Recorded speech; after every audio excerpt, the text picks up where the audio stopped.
L'avenir du spatial doit-il et peut-il encore continuer de graviter autour de questions, voire de fantasmes dignes des années 50 ? Conquérir l'espace, aller de plus en plus loin, s'établir sur Mars et pour certains déjà penser à quitter la Terre en vue d'un avenir apocalyptique prédit. Cet avenir annoncé à la façon d'une prophétie autoréalisatrice par les nombreux récits que produit la science-fiction. On ne compte plus le nombre de films et de livres qui nous imaginent, nous pauvres terriens perdus dans un futur où l'espace constitue soit le salut de l'humanité, soit au contraire le terrain d'un affrontement sans précédent. C'est justement pour renouveler, enrichir, réadapter nos imaginaires spatiaux qu'est né ce projet dont on va parler ce matin. Ça s'appelle Amazonie Spatiale, un programme de résidence littéraire dans lequel des auteurs et des autrices vont tenter donc d'imaginer un avenir du spatial ancré dans le réel et loin des dystopies habituelles. Pour en parler donc, François-Xavier Petit, notre invité ce matin. Bonjour. Bonjour. Et merci d'avoir accepté notre invitation. Vous êtes notamment historien, anthropologue et directeur général de Matrice, donc c'est l'institut qui porte ce projet Amazonie Spatiale. On va évidemment parler de l'ambition que vous avez, de la vision du futur en quelque sorte que vous avez envie de défendre.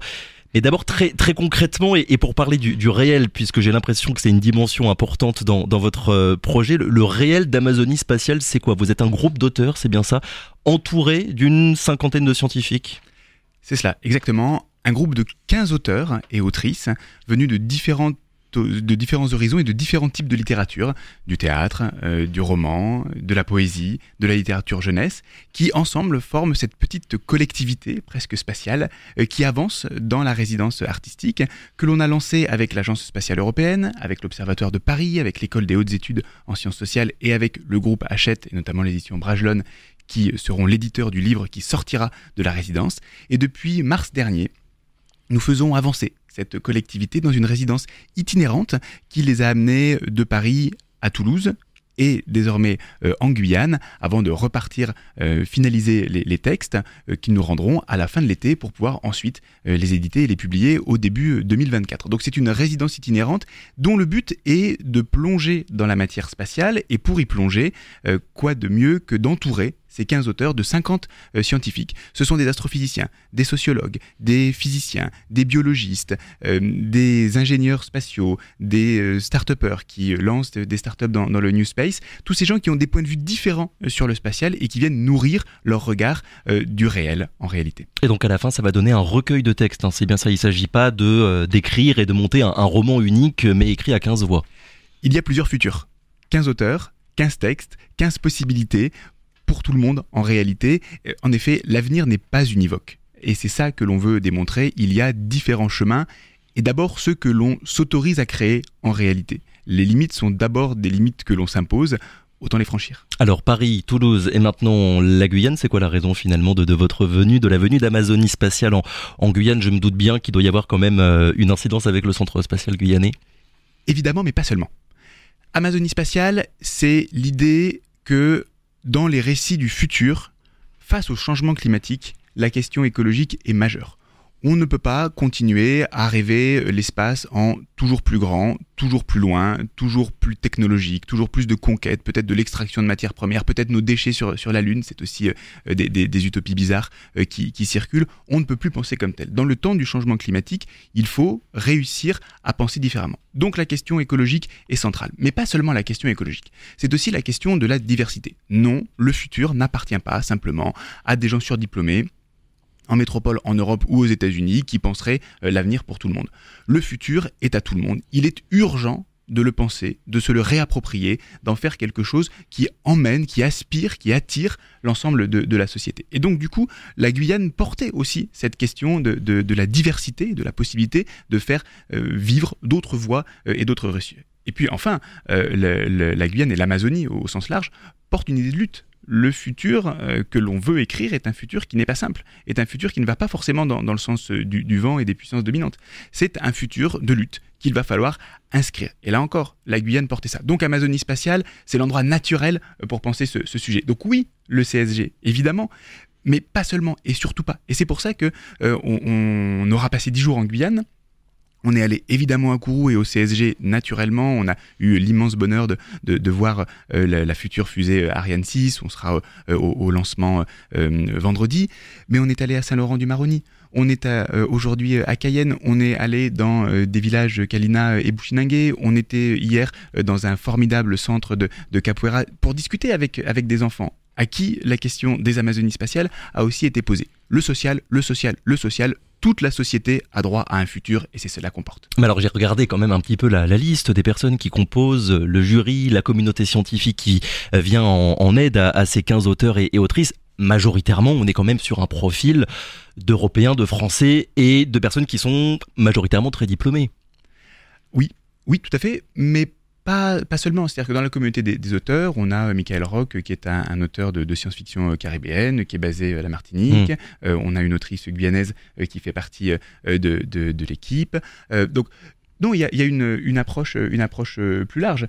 Mais en effet, ce sont des gens qui ont un vécu, un passé, une histoire, une mémoire.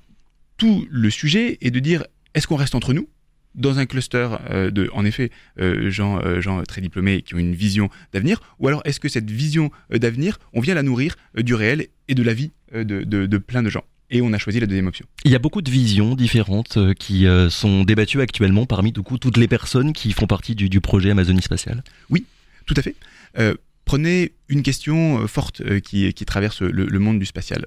Faut-il renoncer au vol habité? Les auteurs ne sont pas tous d'accord sur cette question-là, et c'est très bien. La question de doit-on continuer à explorer l'espace ou faut-il se concentrer sur les problèmes terrestres? Oui, c'est vrai qu'aujourd'hui, la question de la compatibilité entre d'un côté la conquête spatiale, en tout cas les activités spatiales humaines, et de l'autre côté l'environnement et l'écologie, il y a de plus en plus de personnes qui regardent un petit peu l'argent incroyable, malgré tout, qui est quand même dépensé dans ce secteur-là et qui se disent à quoi bon? Exactement. Et donc ce débat traverse les Amazonies spatiales et l'approche des différents auteurs. Et on le tranchera surtout pas, nous qui organisons cette résidence. D'autres disent au contraire que c'est par le spatial qu'on va trouver des solutions terrestres. Et l'histoire le démontre. C'est-à-dire qu'un certain nombre d'inventions que l'on a aujourd'hui sont d'abord des inventions spatiales qui ensuite retombent en pluie fine, si je puis dire, dans nos vies quotidiennes. Prenez le pneu rainuré sur nos voitures, c'est d'abord inventé pour les rovers. Prenez la couverture de survie, c'est d'abord inventé pour protéger les satellites. Prenez le téflon qui est au fond des poêles à frire, c'est d'abord inventé pour que la poussière roule et glisse et ne se fixe pas sur les satellites et sur leurs panneaux solaires. Donc peut-être qu'en effet, à travers la question spatiale, il y a des réponses terrestres. Peut-être qu'il faut aussi regarder différemment. En tous les cas, une chose est certaine, c'est que à l'heure du changement climatique, réorienter le spatial vers la construction des éléments de frugalité, de recyclage, d'économie circulaire qui seront utiles demain est absolument décisif. Et d'ailleurs, ça tombe bien, quand on pense aller sur Mars, c'est à 9 mois de vol. Pour 9 mois de vol, en réalité, il va falloir recycler et être particulièrement frugaux sur les matériaux et autre chose. Ça tombe bien, c'est ce dont on a besoin aussi sur Terre. Alors François-Xavier Petit, je ne sais pas si vous le connaissez, certainement que oui, Alain Damasio, c'est un grand nom de la science-fiction française. Je suis tombé sur cette citation qui vient de lui. La science-fiction est un art du présent, il n'est plus question pour nous auteurs d'anticiper mais de décrypter la stratégie déjà à l'œuvre des GAFA, donc Google, Apple, Facebook et Amazon, en exposant leur perversion sociale. C'est plus facile d'imaginer la fin du monde que la fin du capitalisme. Est-ce qu'il y a une dimension dans ce que vous faites, une dimension radicalement opposé, on va dire, au récit capitaliste actuel? Et là, je pense évidemment à Elon Musk et ses projets qui sont jugés quand même par beaucoup comme totalement fous et déconnectés des besoins réels et futurs de l'humanité. Il y a une dimension radicalement opposée au futur apocalyptique, c'est certain, que l'on nous promet. On est assailli de dystopie. On est assailli de récits catastrophistes qui, en effet, n'annoncent que la fin du monde. Nous pensons qu'il est possible d'écrire, d'inventer, de fabriquer et de rendre réel, car l'imaginaire d'aujourd'hui est le réel de demain, des récits positifs. Sur la question capitaliste, elle est renvoyée à chaque auteur dans la manière de penser les choses. Mais il est évident que notre approche du futur n'est pas une approche d'un futur dans lequel l'espace, pour rester sur ce sujet, serait réservé uniquement à des milliardaires dans la perspective d'un tourisme spatial ou d'un transhumanisme qui ne viendrait sauver que les meilleurs, avec des guillemets énormes. Et les plus riches. Évidemment. Donc oui, il y a une dimension de post-capitaliste dans cette approche-là, puisqu'elle embrasse l'ensemble de la société. Il y a une dimension également post-coloniale dans notre manière de poser la question, et vous l'avez vu, c'est aussi pour ça qu'on n'est pas là simplement dans une logique de on prend la navette entre l'aéroport de Cayenne pour aller au CSG et puis retour et on n'a pas vu la Guyane. Oui, on tresse ces problématiques intellectuelles, économiques, politiques à l'intérieur des différents récits, et y compris en les ouvrant dans des approches de récits pour enfants. En tous les cas, le futur est plus large que l'on veut bien promettre. Donc non, il n'y a pas une dimension de radicalité, d'engagement aussi fort que celui d'Alain Damasio sur cet angle-là. C'est une des possibilités. Mais justement, nous, on veut ouvrir l'avenir. On veut lui donner une possibilité d'être beaucoup plus large que ce que l'on nous promet, soit catastrophiste, soit anticapitaliste. Mais alors, renouveler nos imaginaires concernant l'espace et l'avenir du spatial, sur quel point est-ce que vous auriez un exemple, un projet, une idée qui vous semble intéressante, parce qu'on voit ce qui ne va pas, on voit ce qui est négatif et détestable, on a un petit peu plus de mal à visualiser finalement ce qui pourrait être positivement admis par tout le monde. Alors, je ne veux pas déflorer les récits qui vont en sortir, mais dans la manière dont on peut fabriquer une société. Oui, il y a des possibilités de raconter des choses différentes. Demain, le village lunaire. Comment c'est intéressant d'un point de vue architectural, etc., exploitation de l'eau, toutes ces questions sont très pertinentes et il faut les régler. Mais comment est-ce qu'on vit ? Comment est-ce qu'on s'aime ? Comment est-ce qu'on a des liens amicaux ? Comment est-ce qu'on gouverne ce village lunaire ? Quelle est la place de la démocratie ? Pas de la démocratie, de notre type de système. Comment fait-on dans cette collectivité qui sera nécessairement plurielle, puisque des gens viendront d'ailleurs avec leurs histoires et leurs mémoires. Mais est-ce qu'on a vraiment besoin d'aller sur la Lune pour se poser ces questions-là ? Pas nécessairement, mais c'est un très bon cas d'usage. Et justement, c'est tout l'enjeu du futur et de la fiction, de pouvoir poser dans l'imaginaire des cas d'usage qui viennent sur Terre et qui viennent percuter en tous les cas nos réflexions. Donc ce sont des cas d'usage. Voilà un exemple intéressant. Comment cultive-t-on ? Comment se cultive-t-on ? Qu'est-ce qu'on lit ? Qu'est-ce qu'on emmène ? On parle de charges utiles pour pouvoir aller dans l'espace. Alors quoi ? Est-ce que les livres ne seraient pas des charges utiles ? Est-ce qu'au contraire, c'est ça la vraie charge utile qu'il faut emmener dans l'espace ? Voilà plein de questions qui sont posées dans ce futur à ouvrir. On voit bien, et sur cette question-là quand même, que quand on regarde le passé, la science a toujours influencé la fiction, et la fiction a aussi en quelque sorte influencé la science. C'est quelque chose qui s'est fait dans les deux sens. L'idée de votre projet, c'est quoi ? De dire, si nous n'avons que des récits catastrophiques et négatifs, notre désir à tous, notre désir commun finalement de créer un monde meilleur et de considérer l'espace un peu plus intelligemment, ça ne marchera pas et ça n'arrivera pas. Ça ne marchera pas et ça n'arrivera pas, évidemment. C'est parce que l'on a envie de quelque chose, parce que l'on dessine un horizon intéressant, que nos sociétés se soulèvent pour l'atteindre. Et donc, si on ne le dessine pas, on ne se soulève pas. Ou alors, on craint, on a peur, on est fataliste et on n'envisage pas d'avenir positif pour nos enfants. C'est ça qu'il s'agit de refuser. Et donc, précisément, en se donnant les moyens de dire là où on veut aller, au pluriel, on se donne les moyens d'y aller véritablement. D'autant que les imaginaires ne sont pas juste quelque chose en l'air, comme ça. Ils produisent réellement du réel. Ils produisent de la société à 10, 20, 50, 100 ans. Oui, on a déjà entendu des scientifiques dire qu'ils s'étaient inspirés de telle œuvre de science-fiction, de tel film, pour finalement irriguer un petit peu leurs recherches quand ils étaient devenus adultes. On rêve de la Lune depuis plus de 2000 ans. Lucien de Samosate y allait porté par les vagues. Cyrano de Bergerac par la rosée. D'ailleurs, il invente une société de liberté scientifique au moment d'un obscurantisme fort à cet endroit-là. Tintin sur la Lune, c'est la question de comment est-ce que la science peut survivre après avoir été mise quand même au service de l'Holocauste. Donc oui, en effet, c'est parce qu'on a rêvé de la Lune si souvent, si longtemps et si fort que l'on a pu y aller. Donc de quel futur écologique rêve-t-on ? Comment est-ce que, à travers la Lune, d'autres planètes, Mars, on n'est pas simplement dans la prouesse scientifique, mais dans la volonté d'une autre société, dans la volonté de notre usage des ressources, dans la volonté d'une autre manière de faire culture, dans la volonté de fabriquer d'autres mémoires à l'humanité ?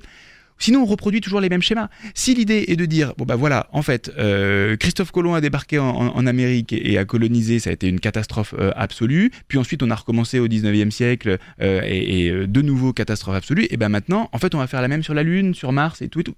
Impossible. Stop, ça suffit. Et ça suppose de l'avoir pensé bien avant. Malgré tout, sur cet aspect-là des imaginaires négatifs et contre-productifs, comment est-ce que vous expliquez le succès des dystopies, donc des contre-utopies, des futurs qui sont peu agréables, avec une dimension, on l'a dit, soit apocalyptique, soit catastrophique? Est-ce que c'est pas parce que l'humain, à travers l'art, a aussi besoin et aime se faire peur en quelque sorte concernant son avenir? Oui, aime se faire peur concernant son avenir, et puis parce que nos réalisations de ces derniers siècles ne sont pas si formidables que ça, et n'invitent pas toujours à l'optimisme. Et bien justement, il s'agit d'aller aussi parfois contre le vent, et de pouvoir dire d'autres chemins sont possibles, ils sont compliqués, ils sont difficiles, mais ils n'existeront que si on s'en occupe.